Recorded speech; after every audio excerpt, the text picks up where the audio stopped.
Welcome to Teller Time, coming to you from the beautiful Pikes Peak Community Center, located on the east side of 67 and Highway 24. I'm your host, Tom Seehafer, and whether you're walking the dog, driving into town, or just sipping coffee from one of the many fine coffee shops we have, we thank you for joining us. We're going to be joined today, jumping right into it, we are joined today by Gayle Gross, owner of Reserve Art Gallery, located on 400 West Midland Avenue. She's going to tell you a little bit about what's been going on with her and who she is. Gayle, thank you for coming. Well, thank you, Tom. Yes, thank you. I appreciate the opportunity to be here and to talk about what's going on in the art community. The art community is a lot of different facets. Reserve Art Gallery is in Woodland Park, like you mentioned, and then we also have a couple of other different things. We have the West Side Gallery, which is art studio space, and there are 3 artists in there right now, Kent Kearns, Amy Kindler, and myself, and it is open periodically for people to go in and watch them work, or watch us work, and then also for different events. We also have the Destination Art School, which is north on 67, and that is for art classes. There's a group of fine art instructors that are in there, but now people can even rent that space if they want to do their own class of any kind. And it's inexpensive, and there's a gal who's coordinating that. Her name is Debbie Teisman. I can always give that information to anybody who would want it. And then the other thing I'm working on is called Woodland Park Art Gallery. Woodland Park Art Gallery is a wall in different businesses throughout town. So right now we have one at Great Outdoors Adventures, we have one at the gallery, Reserve Art Gallery, we also are at Solid Grounds, and then we are also in Java House. But yesterday I got a brand new wall, and it's going to be at the Cowhand. And I'm super nice. Excited, right? Because we have a wonderful cowboy artist, Wild West artist, and his name is Lee Cable, and he is known all over the world for his work, and he has been instructing students for 50-some years in the art of fine arts. So it's really exciting that I'm going to get the opportunity to show his work in Woodland Park. That's a lot going on. So I've known you for a while, Gayle, and I still don't know the complete story about you. I do know that you started at Park State Bank. So tell us a little bit about that, yes. Yeah, so I did work there. What was going on at the time was I was an airbrush artist, and I airbrushed goalie masks for hockey players. And if you know anything about Tony Perry at Park State Bank, he is a big hockey fan, and he's a fan of CC, Colorado College. And so at the time, I was working in there a little bit, doing some web designing for another business that was in the bank. So Tony got to know me, and we got to connect on that whole hockey thing. And then he realized that I was working with a lot of nonprofits, and I was helping them raise money. And so he came to me one day and said, Gayle, what would you think about working at the bank and being our relationship development professional? And he made that title up. And it was all about increasing market share for the bank by doing activities in the bank. So that's how it all started. I went to work there. We worked on the gallery, the Eichmann Gallery, named after Bob and Karen Eichmann. And we put that together so that it was happening every month with a different exhibit and an art reception. And then we would do like community shred days, and that's still happening. Right. We would do art shows for the students at the high school. The New Horizon Scholarship Program was something that we did, which was, I think it was 4th through 6th grade. Kids could submit essays, and we had different businesses and organizations in town that were actually judging them. So we gave away scholarships, basically. Nice. That's good for this area, yes. Yeah. Yes. So that's how I got involved in Park State. And then I went away for a while, about 14 years.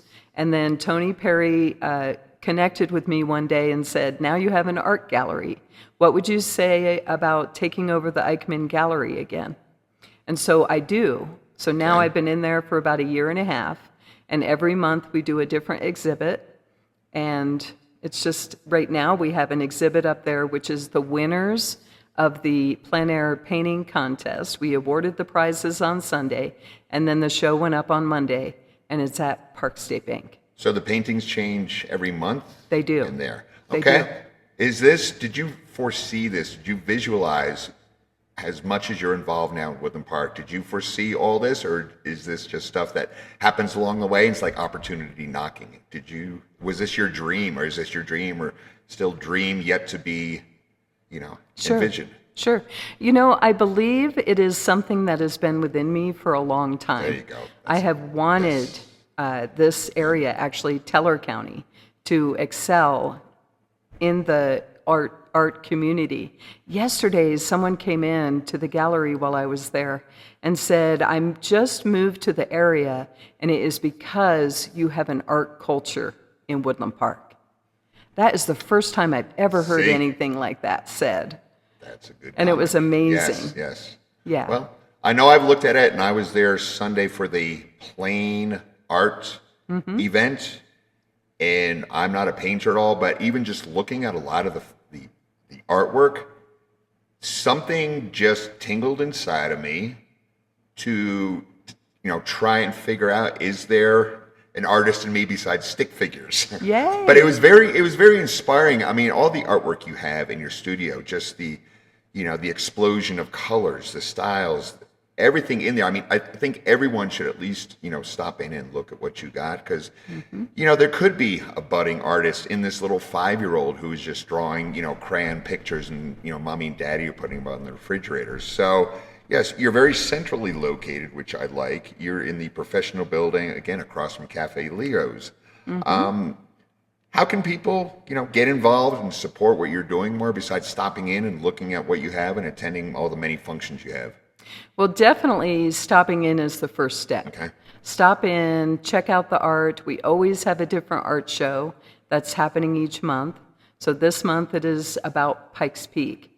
And on Saturday, we're actually giving away $1,000 in prizes for that art show. But first thing, stop in. I have a guest book in there. People can sign up. They put their email, and then they get on this list of knowing what activities are happening in the gallery and outside the gallery, like art classes. So it's just an opportunity to get in the know. Okay. And what are your hours that you're open there? We are open noon to 4 every day, except we're getting ready to have a different holiday, our winter time frame. And I'm still going between which days are we going to close. We are closed on Mondays right now, but I may shift that and close Tuesday, Wednesday instead. I'm kind of thinking about that. I talked to Mary Jo at the Callahan yesterday, and she was pretty adamant about Monday is not a bad day to be open. Right. And I would agree with that. Most places are closed, so people need someplace to go and someplace to do. So yes. And then the other thing, Tom, is we stay open till 6 on Friday. Hamburgers and hot dogs and beer? It's been hot dogs and beer, but I think we're going to change it for the fall. Okay. And I'm not sure what it'll be yet. If you have any ideas, let me know. I will. And I'd be remiss if I did not throw in the fact we got a big weekend coming up this weekend at Memorial Park. Want to tell us a little bit about it? I do. Well, it's the Mountain Arts Festival, and it's the 40th anniversary. 40th year, yes, 40th anniversary. So it's pretty exciting. We have 100-plus vendors that are going to be there. What did you start with? Remember what we started with, 40 years ago? I'm sure it's grown. I don't know what it started with, but I believe it started as, first of all, the Mountain Artists Art Show. It was more about the mountain artists before we started to bring in outside vendors. But then it became a fundraiser, and the fundraiser is so that we're providing money to people that want to take art class. Okay. It's about education. How many years out of those 40, how many years have you actually been involved in the whole concept of it? All 40? So I've been the coordinator for the last 4, and I'm not that old. No, I am, but for the last 4, I've been the coordinator. And before that, I would go as a guest, and I've been involved with the mountain artists probably about 6 or 7 years. Okay. And they put it on. It's their event. I just donate my time to make it happen. Good. Yeah. All right. But Well, we do, let me just yes, mention, sure. we do have cake on Saturday Okay. at 1, Okay. and it's to celebrate the 40th. There you go. Yeah, Okay. yeah. Nice. All right. Well, I think that's some really good information, and I think it always boils down to, obviously, art is a passion of yours. And when you can find your passion in something, the energy just transcends, and it just makes life much more enjoyable, I think. So. Oh, it does. If I could say one more Of thing. course, of course. Because the overreaching over everything is Yes. what's called Destination Art Okay. Pikes Peak. And it is about creating a destination for art in Teller County. Okay. So we're starting in Woodland Park because that's where the hub of all the activity is Right. happening right now. But I'm also working with, the Heritage Center up in Cripple Creek and different places so that we can actually start having events that go countywide Right. and not just Woodland Okay. Park. But the whole thing is Destination Art Pikes Peak. There is a Right. website, Okay. there is a Facebook page, and everything will be brought in under that. Do you want to promote your Facebook page or your website before we wrap things? Boy, I would say reserveourgallery.art is where you're going to find all the different pieces. Alrighty.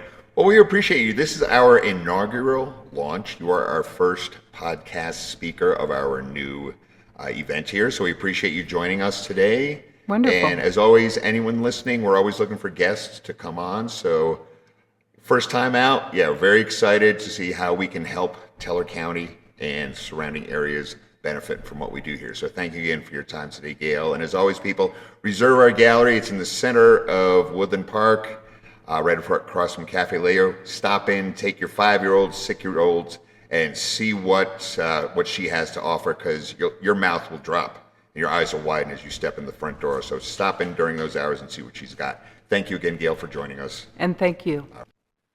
Heads up, school starts August 20th. Parents, you know that. So I'd advise you getting your kids back on their sleep schedules sooner rather than later. Otherwise, you're going to have one angry child that first morning. So think about getting them started sooner. Also, remember the new law. 20 feet before reaching a school bus, you have to stop, especially when they've got that red arm out and the red lights are flashing. Too many accidents are happening because cars and people are just running those red lights. So be aware of what's going on there. Okay, before we go, we're going to give you a little information about what's happening this weekend. Okay, we have a foam party going on at the Ute Pass Cultural Center from 10 to 11:30, August 12th. Our farmers market is always at Memorial Park, Fridays from 8 to 1. Okay, the Divide Fire Company has a pancake breakfast Sunday, August 31st from 7 to 12. We have the Mountain Arts Festival going on Saturday and Sunday, August 9th and 10th. Sunday, August 17th, in Divide, the barbecue contest and fundraiser event at 10 Buffalo Court. And then big tent event for Jason Mikesell for governor is August 23rd, 12 to 5 at the Edgewood Inn located on 10975 Loy Creek Road. So that is a wrap on this week's Teller Time. Got a story we should cover? Reach out to us on our Facebook page or email us at tellertime25@gmail.com. Until next time, stay connected, stay curious, and we will catch you around town. Thank you again.